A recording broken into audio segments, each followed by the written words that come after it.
ויום זה סרטון ראשון שלי ושל אח שלי בערוץ. אני ואח שלי באותו ערוץ, קוראים לשון ולי קוראים ליאל, למי שרוצה לדעת. ואני רק רוצה לציין שהוא יעלה יותר סרטונים של מוזיקה ודברים כאלה ומפורסמים, ואני יותר יעלה סרטונים של איפור, טיפוח ויופי. אז שווה לכם להיכנס לערוץ שון חכים, כי אתם תראו גם מוזיקה למי שאוהב וגם כאילו איפור, טיפוח, קניות, דברים כאלה. אז כן, ואני מאוד מתרגשת. אז כן, אז בלי פעם זה איך חבר'ה, בואו נתחיל.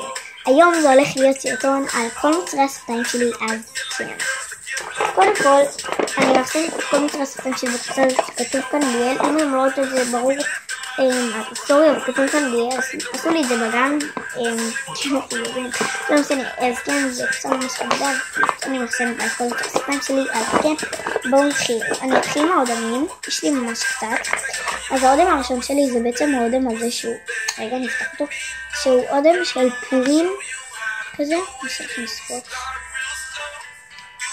הנה זה ספוט.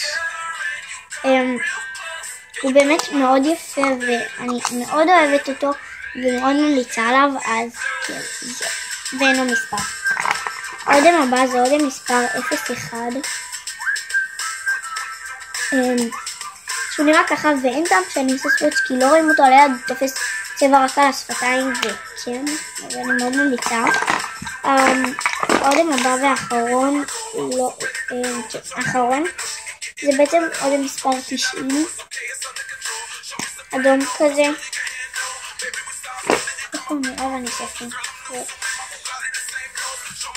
זה ספוט באמת מאוד יפה ועדין ואני מאוד ממליצה עליו, הוא די עמיד. אז כן, עכשיו נעבור לליפלוסים. אז הליפלוס הראשון זה היה ליפלוס שקוף, הפכתי את זה קצת יותר ורוד, הוא מספר 7 של ביוטיקר. אין מה לעשות, שהוא פשוט שקוף. הבא זה ליפלוס כזה שקיבלתי מהספר אצל אמא שלי, חברה לא יודעה, אני גם לא אגיד חברות שאני לא בדיוק אגיד חברות, אולי קצת. זה מספר 558 ואני אעשה לכם ספוט קצר.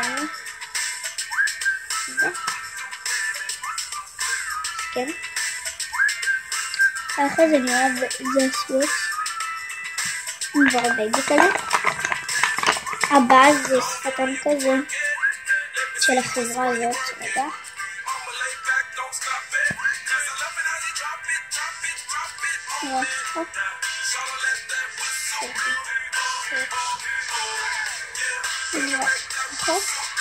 וזה מאוד יפה ואני מאוד אוהבת אותו ומאוד ממליצה עליו.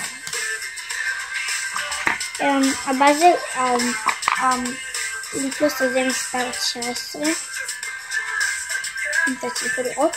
אני אעשה לכם ספוט, אני אנסה כמה שיותר שתראו, כי באמת לא בדיוק רואים כי זה די שקוף כזה עם זה. טוב, אתם לא תראו, אז עזבי.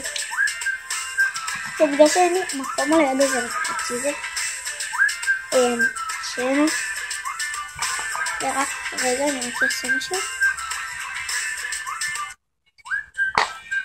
כן בנות, וזה מאוד טוב, אני מאוד ממליצה עליו, מאוד אוהבת את הליפלוס הזה.